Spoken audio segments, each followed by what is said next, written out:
Welcome in, you guys. I Wow. love it. Yes. For Thanks, Monday, Hello, all. everybody. Friday afternoon in the holiday week. Awesome. I know, Dale, it's like we're already getting a preview of who's gonna really have their business together next year because they're playing I was all thinking the in going same into thing. December 16th. Yeah. Yeah, we're looking at next year's top performers. And you guys are smart to be in a room right now talking about development too. I'm excited for this conversation. All right, it looks like we're just about everyone in the room. Graham, do you want to kick us off with intros or do you want us to dive right in, my friend? You can dive right in, ready to go. I think the waiting room is emptied and ready to roll. Awesome. Thanks, Alicia. All right, you Thanks, guys. Dale. Well, welcome in. I am Executive Maps Coach Alicia Shepard, and I am Vice President of KW Commercial. I am joined today by a woman I am just always so impressed with, and I'm honored to get to call her colleague, Maps Coach Dale Donovan B. Dale, you want to introduce yourself? Ditto, ditto. Well, I am honored to be on with Alicia. So I'm Dale Donovan B, Maps Coach, been with KW Commercial since 2014. Most of you know me, but those that don't, I have been in commercial real estate for 35 years. So I started when I was three. So That's right. You and I land, both did. land was my baby. So that's why Alicia invited me on to support her in this effort here. So I'm looking forward to our conversation today. It's gonna be a fun one. And you guys, it's fun to note. The I've known Dale for years now. And the first time I engaged with Dale, she was like, well, we were talking about a development panel or a dirt panel for Kiddy Commercial. She goes, my nickname was the Dirt Diva. And so I've just always lived with that. She's my Dirt Diva. So today we're excited because Dale and I both have experiences in development, both commercial and residential, to talk through with you today. Obviously, we're going to make sure that we go through our very formal disclaimer. The information contained in this presentation is intended for informational purposes only. Always consult your own legal, financial, and tax advisors and verify information to your satisfaction before you take any action. And we'll actually give you a list of professionals you want to put on your bench in the development space today, because this is not a solo person activity, especially when you start doing it at a really high level. We'll make sure that you leave today's call with extreme clarity on what having a serious development game in your business can look like next year. So Dale, today we're going to walk them through a couple of cool pieces, which I'm excited for the conversation you're going to have along the way with this. One is, how do you identify an actual real development deal? I envision we'll spend a lot of time there talking about what a non-real deal looks like. We'll talk about how to build your expert team. We'll also go through the financial requirements, because it looks different in any type of development deal, especially when you start involving components of it that can take advantage of opportunity zones or use EB5 money. They can have owner user components or the straight up dirt development. There's a lot of financial requirements around it. And then lastly, we'll talk a little bit about not only the skills to close a development deal, but some of the timeline and expectations that along the way you're going to want to be aware of, so you get into a deal and know fully what the good, the bad, the ugly is, right? Um, Dale, before we even get into our first slide today, you have a phrase that you use as an agent that I've always loved, of go ugly early. Go I call ugly it the early. goo factor. The goo factor. So I like that. The good factor. So in development, what's the ugly side of it that sometimes people aren't aware of when they start out? Well, I think one of the things I tell people, if they're taking the listing, and that was predominantly the side that I was on, you always need to know what the other side wants to know. So if there's red flags, if there's something hidden underneath the rug, if there are issues with easements, if there's issues with the approvals of the zoning, if there have to be exceptions, whatever it is, you need to know what those are, because if you pretend you're the buyer and you're asking the questions. So you don't need to be approached by somebody and say, well, what is that? How do I solve this problem? And you don't even know what the problem is. So you need That's to know right. what all the bad issues are to start up front. You do Yeah. your due diligence first. Your due diligence first. Like, that is the gospel truth of development. Before you say yes to listing it, before you say yes to putting a buyer into it, go do your homework. So Yep. this is a slow down to speed up moment, right? Yeah, we have to qualify. We have to qualify our listings as much as we do our buyers and our tenants. Just as much. I Oh, actually way think when it more. comes to development, The qualification is less of the seller. Does the seller need to have motivation? Yeah, of course they do. Do they need to have like the actual ability to transact this product just like they would any other? Absolutely. But what they're wanting to transact and the value they're willing to transact it at may be wildly different than what the market would actually say it's valued at. Right? Just drop in the Exactly. chat for me, you guys. In the chat, drop for me right now. What's the way you place value? We have people all the way here from South Africa. That's amazing. What's the way you place value on a development deal right now? How do you determine what its value is? What is your valuation methodology? Let's see a couple of answers in here. If you've ever been on a coaching call with me, you know I'll wait till I have a few. Highest and best use of the land. That's one. Absolutely. Great one, Russell. Depends on what stage it is on the development matrix. Good one, Greg Blatt. Let's see at least 3 more and then we'll keep going. I'm going to warm you guys up.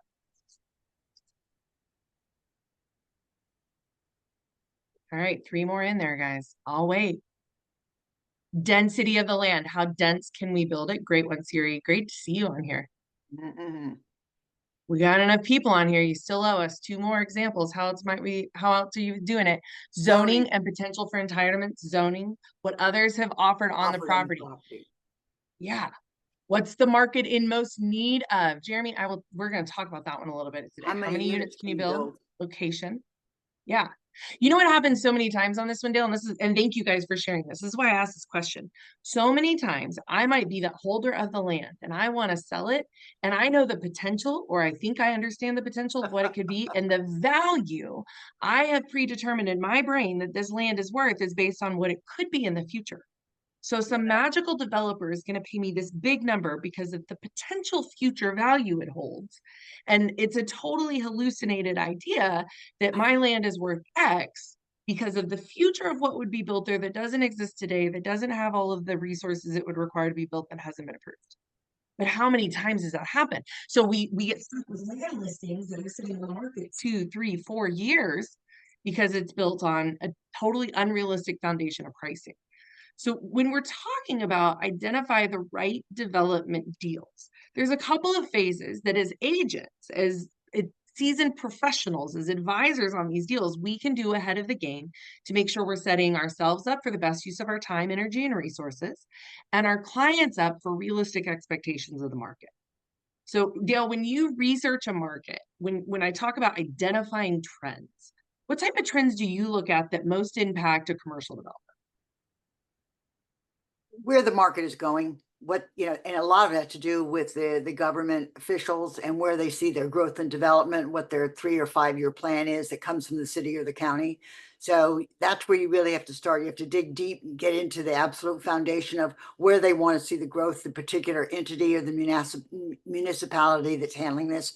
Sometimes they'll say, I don't want any more multifamily. Sometimes they'll say, all I want is affordable housing. They say, we just want, commercial on this spot. We don't want any kind of this on this spot. So you've got to make sure that that the land that you're looking at is going to have a value that can be expected by the current zoning. And if it doesn't, you have to make sure that you can get it changed.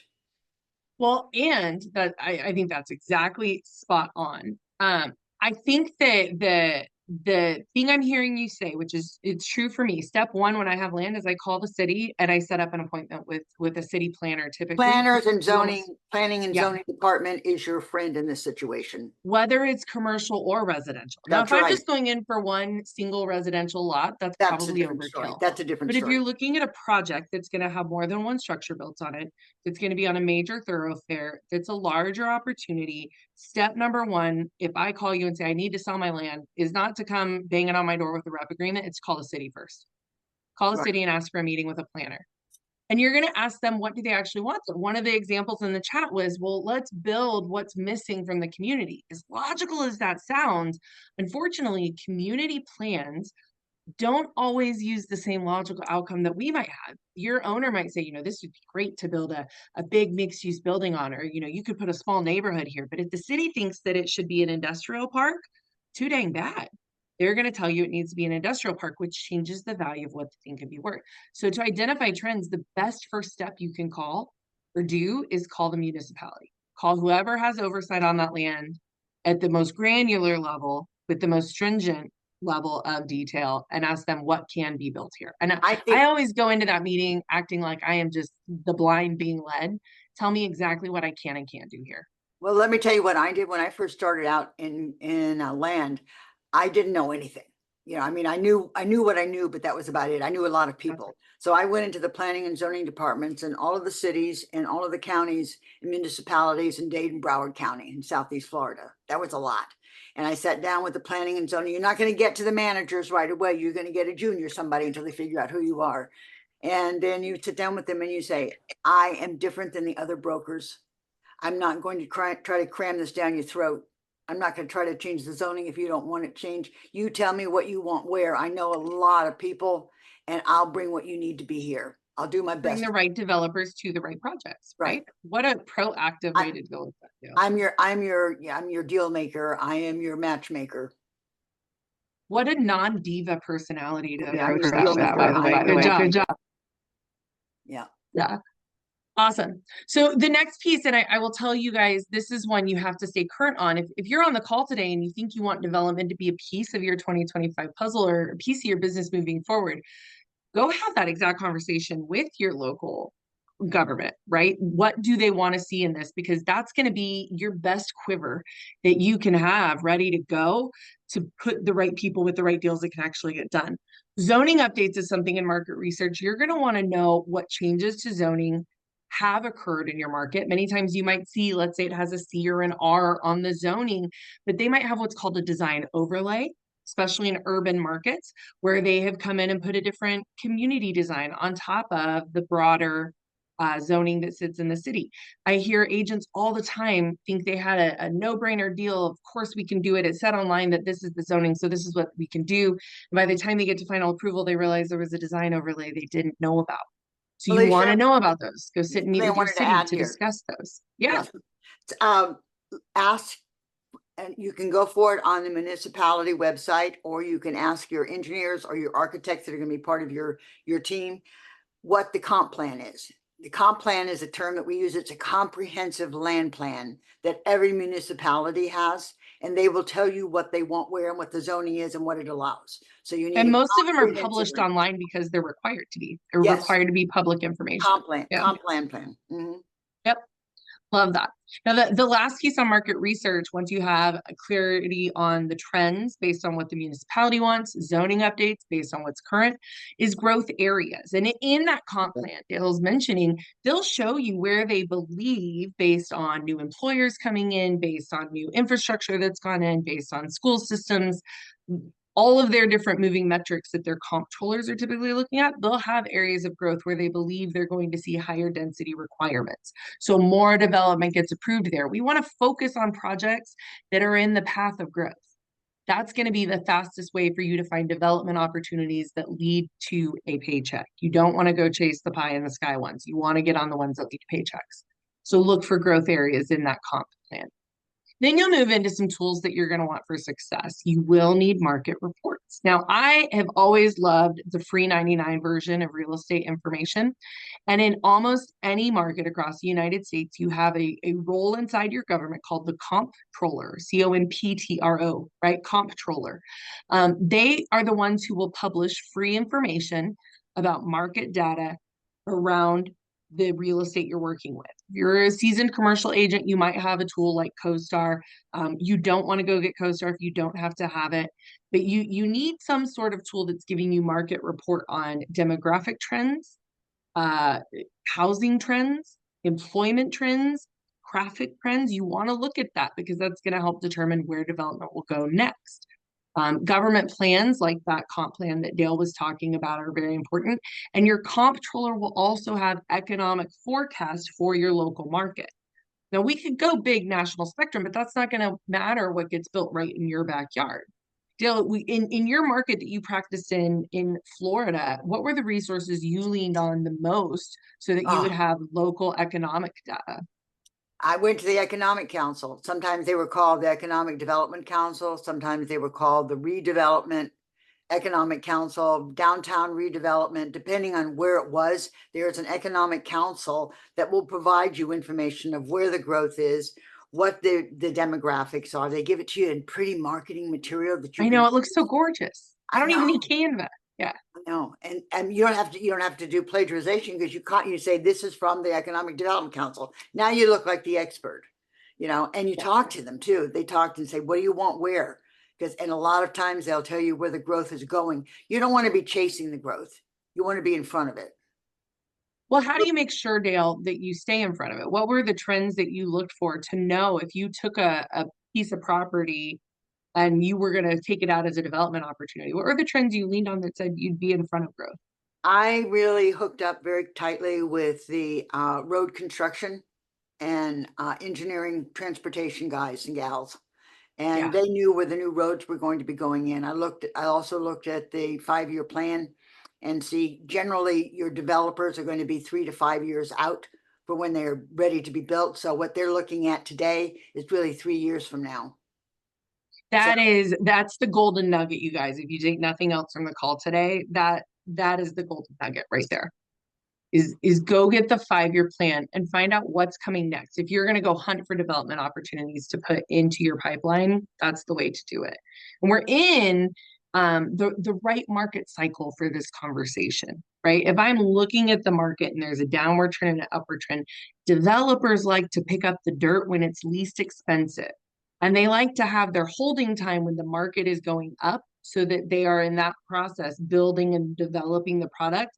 And by the time they're peaking out, if they have a sellout opportunity, they want to do that at the peak of the market. So we're in the phase where they're looking for 5-year plans that put them in the most opportunistic position to get the right projects that have the biggest bang for their buck looking forward. If they can get the dirt at the right owner. Now that it leads in there, I think that's an incredibly important piece to look at. When you go Lisa, forward, then you want to think, go ahead, Dale. I saw something in the chat box and they were talking about the tourism and hospitality industry. That is a great, for those that are in that kind of market, you definitely need to talk to them because there's some great opportunities that they have there of where the tourism is going and where the hospitality is going if they're in that development process. Yeah, that's a great one, especially if you already have your feet in the hospitality sector. That's something to consider. If you're brand new to development and brand new to hospitality, I would encourage you to pick simpler projects to go after first, Yeah, I right? wasn't Because meaning there's a big learning hospitality. curve on both of those. Yeah, I wasn't talking about hospitality to get into development of that. I was talking about talking to the tourism and hospitality. Mm, They were just knowing where the growth was going, not for the hospitality industry. So got it, got it. because around hospitality and tourism is retail, Yep, industrial, all sorts of things that are going into the commercial market around your tourism and in your hospitality, besides those two entities. Because I don't do hospitality either, but I sure did talk to them a lot. that's right. That's right. Okay, we'll come back to that one when we go to understanding your niche. So when you're looking at the real estate itself, you guys, there's going to be a lot of guiding factors that try to tell you what the land is worth. You're going to have the owner of the land that has a price in their heart and in their mind that they decide they move to being a seller at. Until they get that number, they're an owner with a number, right? You're going to have comparables that could give you some guidance on what the land is valued at. More urban projects, things that are larger in size, that can be very misleading though, because I might look at something that has the same zoning but has absolutely different potential of what could be built on it based on the size or the location, the different transit that surrounds it, and the different community features that surround it. So one of the things I would encourage anyone that's going to play in the development space to do, residential, commercial, or mixed, I specialize in mixed, is to get really good at a residual land analysis. Now, this is where I can actually determine what a developer will pay for the land. A residual land analysis is the process where you're going to assess what can be built, assess what it would cost to build that. Once it's built, what's the potential income it would generate? When I have that income generated, what would I sell it at? Now I'm able to say, okay, let's say I get into the project and it's going to be a 16-unit apartment building. And my cost to build is $150 per square foot. If you're finding that anywhere in the United States, by the way, I'm your buyer because that's an exceptionally low price per square foot to build. In many markets, we're looking $300 and up Right. per square foot to build for Class A product. So you would take that cost to build. You end up with it's going to cost me X amount to build this, and I'll make this amount of income. I'm going to then be able to generate an assumed NOI per year. What would I sell it at as a cap rate on that NOI? Based on the sellout value minus my cost to build and the profit I'd like to take off the table. Now, as a developer, I'm left with what I'm willing to pay for the land, not what I can pay for the land, right? What I'm willing to pay for the land. And more times than not, a comparable methodology will give you the wrong math. And almost 100% of the time, the heartfelt, hopeful number that a seller has in their brain is not what the developer is willing to pay for it. And 50% of the time, the number they have is too low. I can get them to a higher value by doing a residual land analysis. Now, we will hopefully get some time today to walk you guys through a very short, abbreviated version of residual land analysis. But in our KW commercial training through Nucleus, we do that training for all of our members. If getting the development is something you're serious about, I'd encourage you to think about joining KW commercial, because we've got a full development group inside that led by Joe Williams, the Williams of Keller Williams. And we have full resources and community for agents working in the development space. But that ability to do a residual land analysis is where we let the math be the path for what pricing is. And anything that's emotional or a hypothetical basis based on what could be built will always mislead you for what a developer will pay. Alicia, one of the other Yes, things ma'am. also, when you get to know your developers, get to know them and talk to them before you actually have, I mean, if you have the deals and you've done it, that's great. But go to the developers councils and talk to them. They've got builders councils and the developers there, talk to them, because they will tell you what they're willing to pay per acre, what they're willing to pay per unit, what their bottom line. That's right. Okay, they'll Well, tell and you. in more Start cases there. than not, if you're willing to help them find the deals, they'll give you their formula for underwriting. That's So you right. don't have to guess what their sellout matrix is. You don't have to guess at what cap rate they would sell the project or what their underwritten cost to build is. They'll give you a full breakdown of this is how we underwrite our projects. Go This is find what us we have the to, land, this but is what we have here's to, what you have to hit. Yeah, here's what we pay for the land. This is what we have to pay for the on-site, off-site cost. This is what we look at as a percentage of profit that we need to that's make. right. So that kind of works in with your cap rate. So they'll tell you what their formula is. It's not always accurate, but it gives you something to start with. That's right. Well, and they'll also give you their risk tolerance, right? Some developers are comfortable coming into a project that has no utilities pulled out to it yet. Other developers look at a Yes. site, and if it doesn't already have sewer pulled out or it doesn't already have like community services pulled out, they're out. They don't want to deal with that piece. So just like we have niches, we have spaces where we specialize, our clients in the development space do too. And what works great is when you can partner your niche with a developer's niche. So if I specialize in mixed use product, I will sound very commercial here for a second. I'm an urban infill development specialist, which means that I work on transit oriented development sites in urban markets. Blah. What does that mean, Alicia? That means, like Dale said, focus on metro lines. I got really good at focusing on where the new train and rail systems through Southern California were coming in. Where were they going to have highway changes? Where were we going to see new commuter transportation lines? Because what happened in my market that was really unique around that was we got density bonus. We could build bigger when we were in a certain distance from those. So I just started targeting all the sites that were within 500 feet. And I was able to pick up a collection of real estate that I became the controlling entity around, and that developers knew I was the relationship to go through to get to because I had done my homework. I knew what the value of this real estate was. I knew how to underwrite it. I worked with the local municipalities to get really well versed in it. And so I got really niche in the type of development I work with, which meant I only had to work with a handful of developers who this was their niche too. And now I got to do exactly what Dale's talking about, becoming that matchmaker. I didn't have to go be in relationship with every developer in Los Angeles County, just the ones that were interested in the type of projects that I had gone and mastered. You can do that too. So when you understand your niche, what it is that you do in development, you're going to be able to put more deals together. Dale, have you ever gone into a development project? I will very non-vainly say I've absolutely done what I'm about to share. Have you ever gone into a development project and realized you were out over your skis? because this had all sorts of regulation or components to it that you hadn't played with before? That's why I have the analogy. I don't know everything, but I know everybody that does. Yeah. That can happen in this space so fast because if some of you guys are in secondary or tertiary markets, like those rural markets, I could move from one county line to the next and in a very, Highly different. small span of acreage be in a totally different ball game, which means I now have to specialize in multiple markets.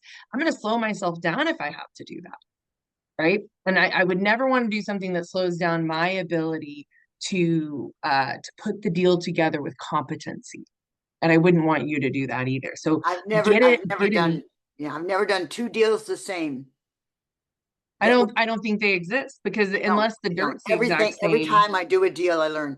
I'm in 35 years in the industry and I'm still learning every day. You yeah, learn something new every day. So you just have to be ready to respond and be a problem solver and know as much as you can and know other people that know as much as they can.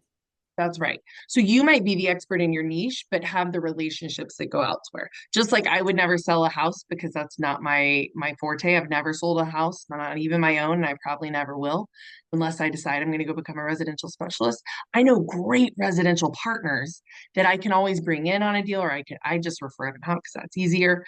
But when you're in the development space specifically, determine a niche. Curiosity in this space is going to help make sure that you become dollar productive, but curiosity in this space can also keep you on a puzzle game, and you want to do dollar productive activities. Make sure that you're staying in the path of something you can specialize in.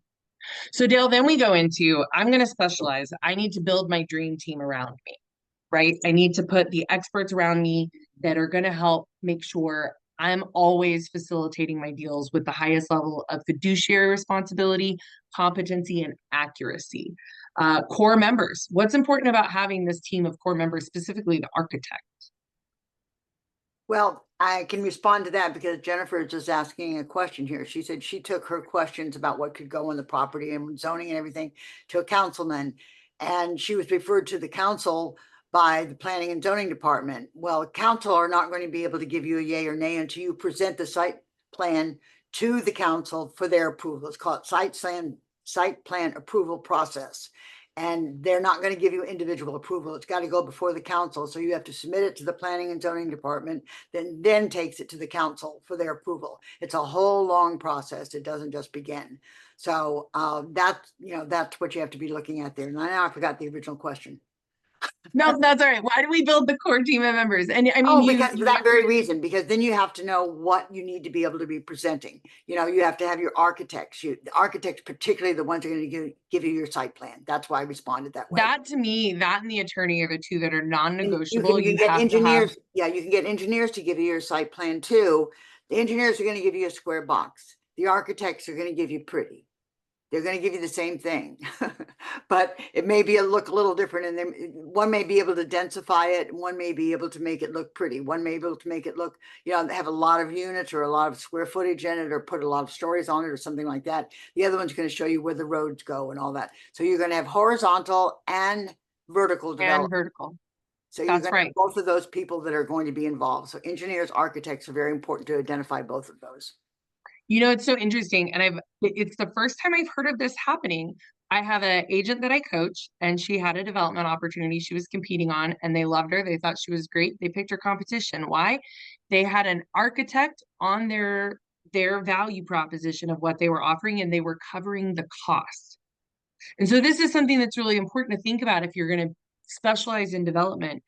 Building your team, building out who is part of the experience you provide your clients may have costs that vary from having a traditional residential or traditional commercial brand, right? Your org chart might look slightly different because you're stepping outside of just building a real estate sales team. You're now building a little bit more of a consultancy firm. And that doesn't mean that you have to take it at a hit. I actually coach agents all the time. If you're going to have a monthly hard cost to take on this listing, you should probably have a consultancy fee that follows you. Absolutely. You want to make sure you talk about it with your broker. You want to make sure that you are compliant with what your market says you can and can't do. But think about those costs as a shared services cost that is of value to your clients and that you potentially recoup on a monthly basis. But an architect being on your bench is important. When the margins are thinner and thinner, they're going to look for how do they get that off their P&L and put it onto your budget. Yeah. One of the Yeah. things also with working with the architects and engineers and all that, we'll get into a little bit more of who they are. But if you are offering them an opportunity to get in front of your client or your prospects, sometimes, depending on your relationship with them and how well you've presented yourself and how well they've worked with you in the past and what your opportunities are, they will do a complimentary preliminary site plan. They'll Yeah, do more that. times than not they will, because you're feeding their pipeline. That's like your version of a Right, referral, because right? that's their marketing. If you, they'll do what they call a cartoon, or they'll do something that's very simple, but they can tell you exact kind of what goes on the property and how it would fit on there and what it would look like, and they call it a preliminary site plan, That's prelim right. site plan. Now, there's a comment in the chat that I'm going to bring up in just a second. Here's what I Okay. want you to think about when you're building your core team of members, you guys. You're not going to the first relationship you find. You want to go find the people that are in your market that are in these seats that make you look like a rock star. They should be better than you. They should be further along than you. The general contractors I put on my bench in Los Angeles made me look like I was an absolute ding dong when it came to commercial real estate development because their expertise was so high. You don't want to go for someone that feels like a comfortable ask. Go for the person that you're a little scared to ask them if they would sit on your bench with you. You Ask the need the other, experts. ask your other advice, the people that you're working with, the other architects, the other engineers who you need to talk That's to in right. that particular sector. They'll tell you. Well, You can say you Joe know, sent me, Jane sent me, so that helps. yeah, I worked in a market that wasn't super collaborative from that standpoint. And so I love if you are, go ask people. If you're not, here's how you like get yourself in the right room.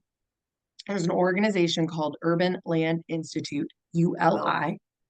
The professionals in these arenas, more times than not, are partnered in ULI. They have ULI memberships. It's a great learning ecosphere as well. They have their own like full development curriculum that's available.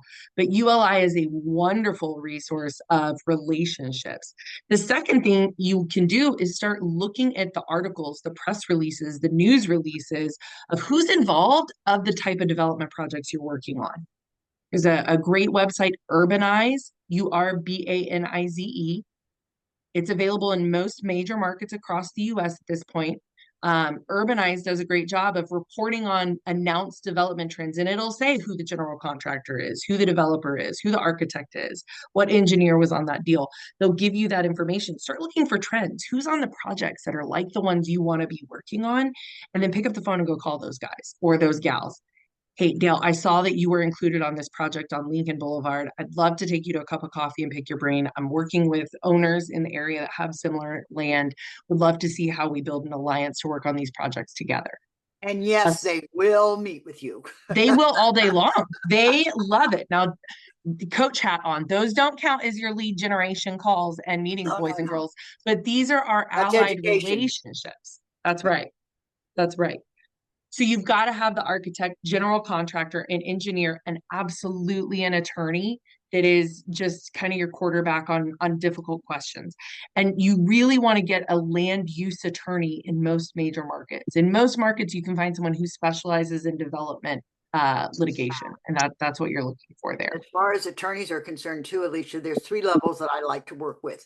The lone wolf who is new to the law firm or they're to open their own law firm, they're usually very reasonable as far as pricing is concerned, but their reach is small.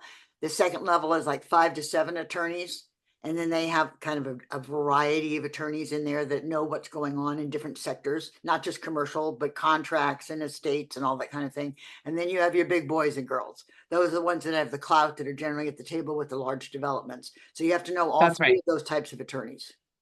That's right. And those are the types of rooms I want you guys figuring out how to be a fly on the wall in. How do you get into the room that the big boys and girls are in so that you are sitting there and when they have a need, you can fill it, you can satisfy it, right? Now, why does this connect back to the chat? Someone asked what happens if like new legislation comes through while you're midway on a project. It depends. In some markets, you might be grandfathered. In others, it could kill your entire trajectory if you haven't already received your approvals. So having the right team of core members will mean that you have a group of people sitting at the table with you that have their ear to the ground of what's happening in your local market. You will have other people that are saying, hey, I'm hearing this could happen. They'll have sensitivity and urgency around moving your timelines quickly. If it's always you're at arm's length with the people at the table, I'm going to tell you right now, you're not actually involved in the development deal. You're not. You're going to get cut out. It's not going to come to fruition. You need to be the one that's curating and driving this group of people, not, oh, well, my seller said they're working on it, or the buyer said they're working on it. I'm just over here. Anytime a deal gets margins thin, the agent gets cut out, especially if you didn't go get your buyer rep agreement, right? Which we know we've got to advocate for, and we have to make sure that we are outlining what our business practices look like. So build your core team, offer that value, bring it to the table for your clients in a development deal. When you think about the other side of it, Dale, and we talk a little bit about having some of these advisors on our bench. We're going to talk more about debt in a minute. What's important about having a finance consultant or like a development lender on your bench in these types of projects? Well, lenders themselves, there's probably, I'd say maybe 7 to 10 types of financing that you can do at least in this. And each of the lenders can do different things. Sometimes the lenders will do construction. Sometimes they'll do your bridge loan. Sometimes they'll do other types of, debt to equity loans. Each lender has a different, they have their sweet spots. So you That's need to right. know what their They sweet have their spots niche. are. Right. They do Yeah, have their niche. And you need to know what they are, because if they turn you down, that doesn't mean the deal is bad. It just means that they don't do the lending in that particular area. So you need to have the lenders lined up that do that type of lending. And that's a very, very critical part of this. A lot of the land deals that I did, I did a lot with national developers and local developers. They already had their financing in place. But I found this out later on when I moved from Southeast Florida into Orlando. I had to have the lenders as my buddies and my friends, because they're the ones that told me what was going on. They knew what they were going to pay for the land, and they knew what they would loan on the land because they knew what the values were. So they were very, very critical lenders. their ear to what's happening next in the market is Mhm. almost always the most attuned. And they are in many times going to be the ones that can give you warning signs on a deal. Hey, Mhm. this one has X going on that it doesn't fit our risk tolerance. Well, if it's considerable and you go to a second lender and that same objection comes up, you need to go back to the drawing table, Mhm. because no matter what you do, that risk It's aversion is still going to show there. up in the lending market. That's Mhm. right. That's right. Okay, next slide. There we go. All right, so let's talk about financing. You mentioned, Dale, a couple of different assets that are there. There's bridge financing, there's traditional loans, there's private equity. Some of the financing options we have can even include tax incentives. What did you find was typical on the type of developments you went after? And then I'll share on mine, because I've worked both the master plan community mixed use with a large residential component and commercial serving, and I've done TOD. But on Mhm. the projects you were working on, what type of financing was traditional or typical? Well, I can't say typical, because depending on what the type of project was, because I worked in redevelopment agencies where we had a lot of funds and trusts coming in from the government on that. So there were some things that went on with that. Traditional bank loans were generally where we were, because they already had their line set up and they knew how high they could go and what they could do. Also, they were set out in phases, and construction loans, they do this phase and they get the money, then they do this phase and they get the money. And so they had to have approvals all along the way to be able to do that. Um, a lot of times we had the bridge or the mezzanine loans, they would take them from one situation to another if we had to extend due diligence or those kinds of things that were holding us up from the actual closing. So those were predominantly the ones that I work with. I didn't do crowdfunding, or usually we didn't do private equity in these larger deals, because I worked in pretty large acreages. Yeah, I will share, actually, I had a similar experience with master plan communities. We more times than not, we were able to find traditional financing for the commercial component of it. But when you start having residential like plans that go alongside it, banks got kind of squirrely on doing one package that would combine that. So when you're working with a product that has multiple product types, like it's got commercial up front with houses behind it, you need to get clear early on. You might need two separate debt products to work with that. You might have a third debt product. When you're working in urban infill, you might see one singular product, but it's going to really be more on the construction debt. Your developers might have to come to the table as cash, especially when the market is on the upward swing and deals are more expensive. The banks don't lend on high value land. So the Oh, developer, if they pick up the land at the wrong phase, might have to come in all cash. This is why, as we're in this bottom portion of the swing, developers start getting active because they can access debt for the dirt, they can still get the construction loan at favorable terms, and they can time their delivery. So you want to be aware of that. the other one Additionally, that the other one go that we ahead, didn't Dale. mention was joint venture. We can get into that in a minute, but go ahead.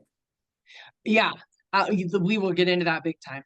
Additionally, you want to be aware of what tax incentives your developer is sensitive to. You want to make sure you know of any local programs that they benefit from, as well as national Mhm. programs. You will probably hear in some of your markets about ozones. Before you chase an ozone deal, you need to understand fully what delivery of an ozone deal means. I've caught probably 2 to 3 dozen deals this year alone where someone's promoting it as like, well, it's an ozone deal. Yeah, Yes, it's in an opportunity zone, which is what ozone stands for. right. However, opportunity zone funding and some of the things that happen with those only happen when you can create long-term jobs from what will be built. So if someone gets an ozone deal, they can't necessarily come in and put a multifamily building in there because it's not going to create long-term jobs. They can't come in and put a parking structure there because it won't create long-term jobs. They can't, it has to be that the real estate itself will generate verifiable ongoing long-term jobs. So ozones are way more complicated than they sound like on the surface. You want to make sure you understand those types of projects. And most tax benefits that follow development have a really lovely, shiny banner title, and then a list of qualifications that will knock most projects out of the capability. So before you chase them, make sure you're very well versed in them. Dale, let's talk JVs for a minute. So Oh, a JV might be, and this is a creative solution that we find so that agents can get a deal out on the market. A tricky JV might business. be where I own the land, you want to build on it. I want more for my land than necessarily it's worth, so I'm going to roll in with you. And I'm going to put my land value up so you can get your construction debt. You're going to come in and get the construction debt and build the hard assets. And we're going to do what's called a joint venture partnership through this with a predetermined outcome of what that relationship looks like. How many of those have you seen successfully get to the finish line? You're asking me?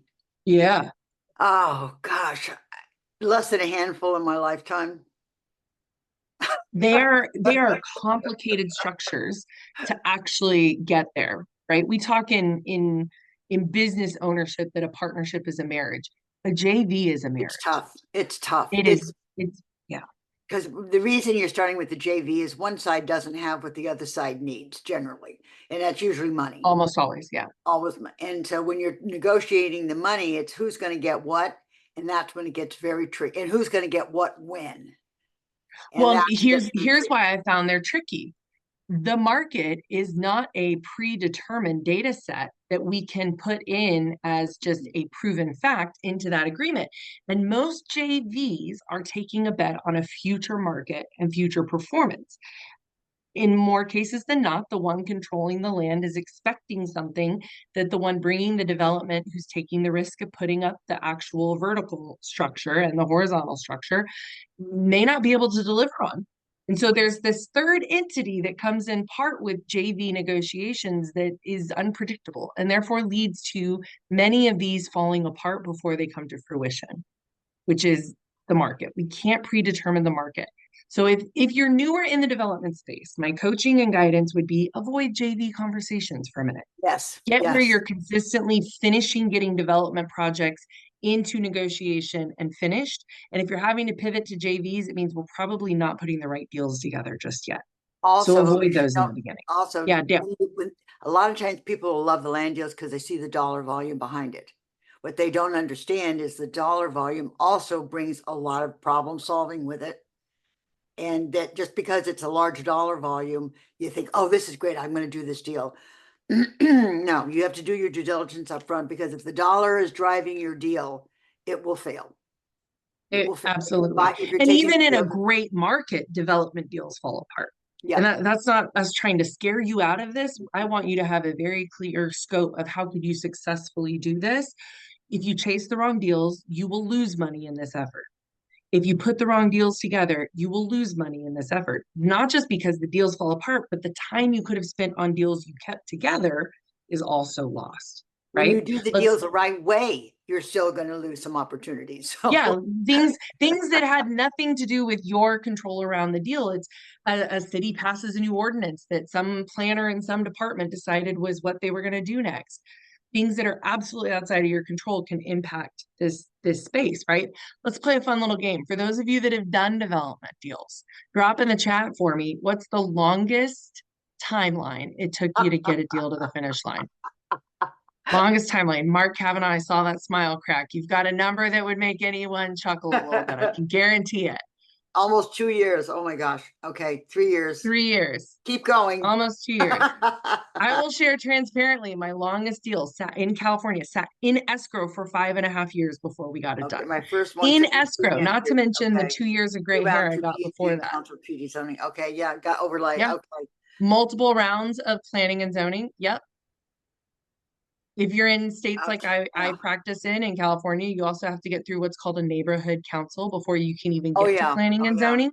And Mhm. then you get to planning and zoning and they complain that you got approved by neighborhood council. So you never know, right? And these are not to scare you out, again, you guys. But if you're going You to go into just the have to development understand what you're space, getting into.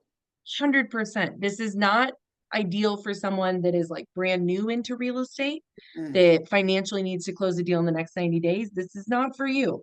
It can be down the road, yes, but you want to make sure that you're setting yourself up for success. And these deals take some time. It takes some One time. of the So it's things it's that a patience game.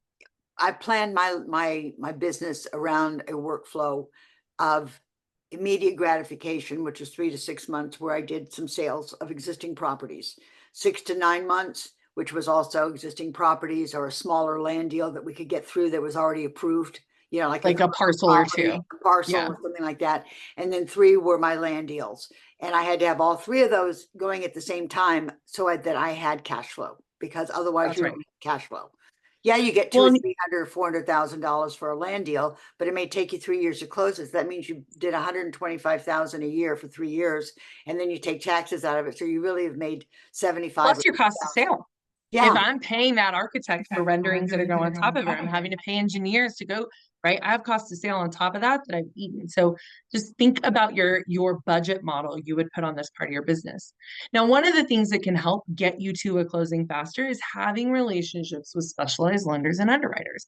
I have a guy on my bench that I've had we go for, well, when I lived in LA, I'm in Austin these days, but we would go for coffee dates almost every other week, just as consistently as possible. And that's where we were sitting down and going through the numbers of the deals we were looking at together and going through the underwriting and any shifting metrics that were happening. And I mean, Mark was just an exceptional underwriter. That was someone that helped my bench move faster. So if I had a deal that might take 6 months, him being able to help me look at the numbers with more diligence, help me get it done in maybe like 4 or 5 months. It just helps trim some of those timelines down. You want to have people on your bench that are smarter than you with the numbers, the zoning, the political relationships, the can and can'ts around the actual construction. And you want to keep those market analysis looking at those weekly, if the very longest monthly. Once a month, go back and revisit your numbers. What's changed in the market that we can make these numbers sharper? All right. Let's talk a little bit about how we can acquire some of the knowledge that we need to close more deals in the development space. Dale, I'll start with KW Commercial. As I mentioned before, we do have a full development division inside the division of KW Commercial, and that's led by Joe Williams. He himself is a developer. He has one of the largest land funds in the U.S. right now that's open and available for investing into, and they do a monthly mastermind specifically around the how-tos of development.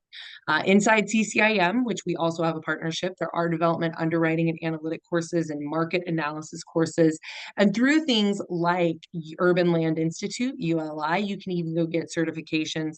Many colleges these days even have development and urban development certification programs. Jill, is there anything else you would chime in on around where to get training in this space? Well, ULI is a great educational tool as well. They have great training programs inside ULI, and just about every one of our organizations of commercial that are, you know, set up for education have some form of training for land development. Yeah. And then you want to make sure you stay informed. That's reading the news about development is as important as a real estate agent understanding what the Fed is doing. It's as important as understanding what the treasuries are doing. So you need to be curious and seeking out the voices in your local market that impact development.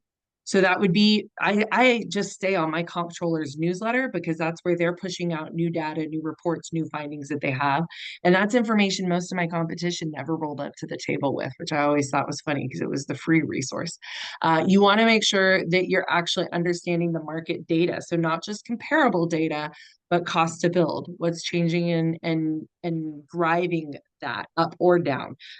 Labor costs around development are a massive conversation in many states right now, in many markets, because there's discussion going on around what labor costs look like. You also want to stay really informed on any entity that is impacting development in your local market. So somewhere like Houston, Texas, where it's wild, wild west, that might not be so granular. But I moved to a market like Los Angeles, and I've got to go to my neighborhood council for each individual neighborhood, and then I've got to go to the planning and zoning for each. So just know what that org chart looks like and whose voice you need to stay appraised of. Lastly, joining webinars, reading industry publications, and attending masterminds. Dale, when you're thinking about mastermind discussions in the development space, what type of topics are you looking for that are relevant? Well, I love what you were talking about before, what you did in Nucleus when you do your residual land value. That's a critical component of it. I really believe that that's something that everybody should have that in their background. Also, when you're looking at the educational factor behind this, knowing what's going on in your area, knowing where the opportunities are lying. There's so much to know in this business, but when you stay knowledgeable about your market, a lot of it's like pieces of a puzzle. When we're talking about this stuff, we're talking about the framework around the puzzle. When you start working in the land deals, you'll start putting the pieces of the puzzle into the center. And then when you I love that we're putting the pieces of the puzzle into the center and not letting them stay on the outside. I think that's a when great you way to first think about start it. out, there's 12 pieces in the puzzle, but you know, there's some That's of us right. that work in 1,000 pieces in the puzzle. So And the bigger the project, the more pieces. So I mean, I will say, don't cut your teeth on this like crazy pie in the sky development deal. Start with something that feels comfortable, that feels familiar, that you can wrap your head around. You know, it's that box of 100-piece puzzle versus the 3,000-piece puzzle. Bring it in and get your ground game really good. Before we go to the closeout, think of this just like the MREA, right? As you build your development goals in your business, or you think of this as a sales funnel in your business, product line, if you will. I want you to build your 4 models. You're going to build your org model by building your team around it. You're going to build your budget model because you're going to know what it costs you to actually go get the professionals and resources you need on the bench to have a good understanding and competency with your clients in the development space. You're going to build your economic model. This is where yours truly is going to say, go get your butt in lead gen. You got to be talking to the developers and to the owners of the land that would match make well together.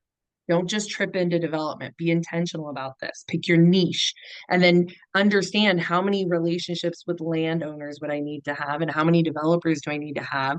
That's like your sell side and your buy side, right?